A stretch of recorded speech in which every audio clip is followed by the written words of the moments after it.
स्वः तत्सवितुर्वरेण्यं भर्गो देवस्य धीमहि धियो यो नः प्रचोदयात्। आज का विषय है तुलसी के चमत्कारी गुण। आइए इसे विस्तार से समझते हैं। जब से संसार में सभ्यता का उदय हुआ है, मनुष्य रोग और औषधि इन दोनों शब्दों को सुनते आए हैं। जब हम किसी शारीरिक कष्ट का अनुभव करते हैं, तभी हमको औषधि की याद आ जाती है। पर आजकल औषधि को हम जिस प्रकार टेबलेट, मिक्सचर, इंजेक्शन, कैप्सूल आदि नए नए रूपों में देखते हैं, वैसी बात पुराने समय में न थी। उस समय सामान्य वनस्पतियां और कुछ जड़ी बूटियां ही स्वाभाविक रूप में औषधि का काम देती थीं और उन्हीं से बड़े बड़े रोग शीघ्र निर्मूल हो जाते थे। तुलसी भी उसी प्रकार की औषधियों में से एक थी।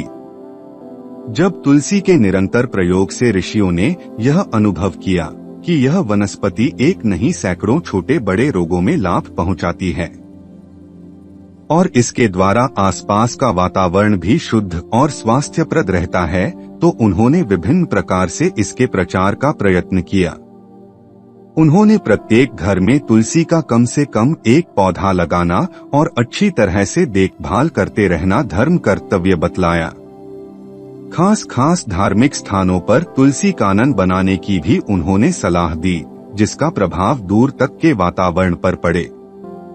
धीरे धीरे तुलसी के स्वास्थ्य प्रदायक गुणों और सात्विक प्रभाव के कारण उसकी लोकप्रियता इतनी बढ़ गई कि लोग उसे भक्ति भाव की दृष्टि से देखने लगे, उसे पूज्य माना जाने लगा।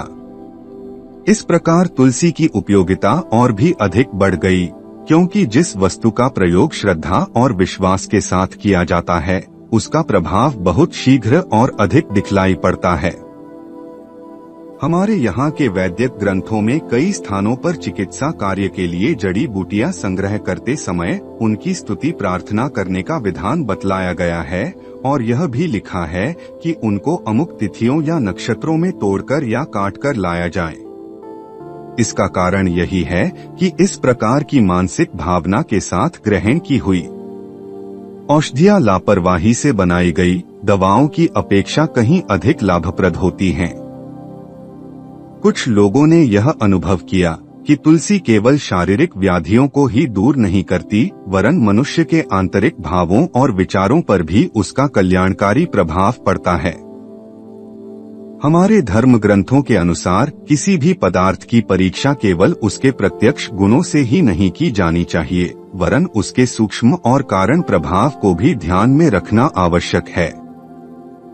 तुलसी के प्रयोग से ज्वर, खांसी, जुकाम आदि जैसी अनेक बीमारियों में तो लाभ पहुंचता ही है, उससे मन में पवित्रता, शुद्धता और भक्ति की भावनाएं भी बढ़ती हैं। इसी तथ्य को लोगों की समझ में बैठाने के लिए शास्त्रों में कहा गया है, त्रिकाल बिनता पुत्र प्रयास तुलसी यदि विशिष्यते काय शुद्धिश्चांद्रायण शतम बिना तुलसी गंधमादाय यत्र गच्छन्ति मारुतः दिशो दशश्च पूतास्तुर्भूत ग्रामश्चतुर्विधः। अर्थात यदि प्रातः, दोपहर और संध्या के समय तुलसी का सेवन किया जाए तो उससे मनुष्य की काया इतनी शुद्ध हो जाती है जितनी अनेक बार चांद्रायण व्रत करने से भी नहीं होती। तुलसी की गंध वायु के साथ जितनी दूर तक जाती है, वहाँ का वातावरण और निवास करने वाले सब प्राणी पवित्र निर्विकार हो जाते हैं। इस पुस्तक के अन्य अध्याय सुनने के लिए डिस्क्रिप्शन बॉक्स में दिए गए लिंक पर क्लिक करें। For more videos visit our channel. Please like, share and subscribe.